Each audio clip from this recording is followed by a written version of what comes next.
wanna jedhee jira si galee kan janna ke osuma deemu karaarra osoo deemaa jirru bakka wayiitti akka rifadhe si galee argeetumaan rifadhe qanii dura argu osuma anatu rifatee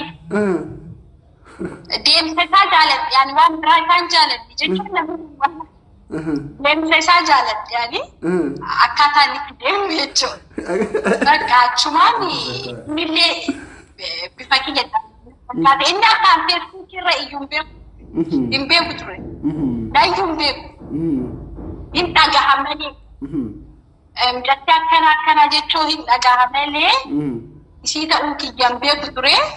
Ancur boda akan isi teuma. Yang ada duma narakat se akasiti. Ada. Dan jura garu naturifate jura pasi. Onne itu sirifate arginan gurba. Halo. Rabbi furrifat. Baay'een fat. Dhugaa. Mee amma ergaliibii dhiibte amma booda akkitti yaada sirraa fudhannu qabnu mee asumaanuu amma booda waa waliin agarreefi anillee amma akka shamarran na jaalatuuf mee gurbaan sun akkamitti deemaa akka shamarri na argitee natti rifattu mee shamarri dhiirarraa maal feeti waan akkitti shamara dhiiran qabsiisan lee akka obbolummaa tokkotti naa himi dhiira shamarran kana jaalala qabsiisuu barbaada.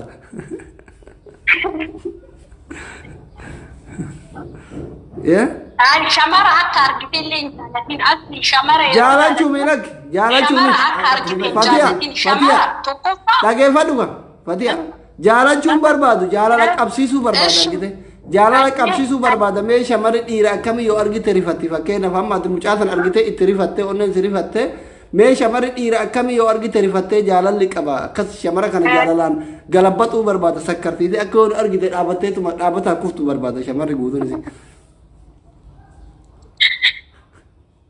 Tokkoffaa ana akka kiyyatti akka Fatihaatitti dhiira jechuun jaalladha. Dhiira nama boontu. Dhiira biyya takkaan kuftu si jaalladha. Du'ee uumama jechuun ani hin jaalladhu.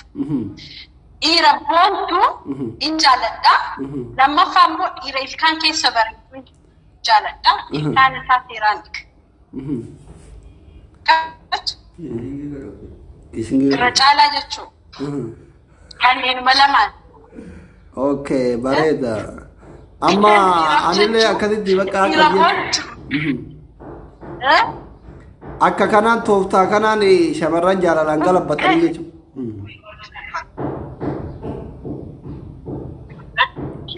Maal jetta?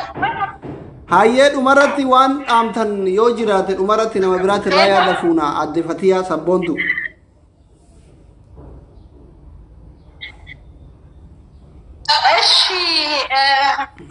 Aduma rakkadha isjaajaati shamarran irratti isjaaji manni shamarran irra qabu jaalattu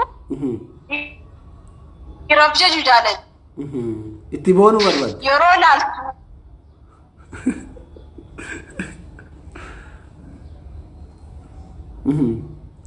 halo kamii bada itti bilbila mucattii miskiina na gorsaa jirtu bada shamarranitti waynee shamarranii dhumatti yaa shamarran isinii dhumatti amma booda ina gidee deemu gana isin galabbata walla Fatihaa na galatamu ay Fatihaa mangisti shamarran biraa bilbilame bareedu biraa walitti bilbilame shamara doktora akkana barbaadna maaliif ramadaana booda gidee koronaan kun bada jaalalaan firfir isin godhuu barbaadna isin gaggabsu dhidhiqannee ilkaan keenya suwaa kannee isinitti boonu akkamitti boonati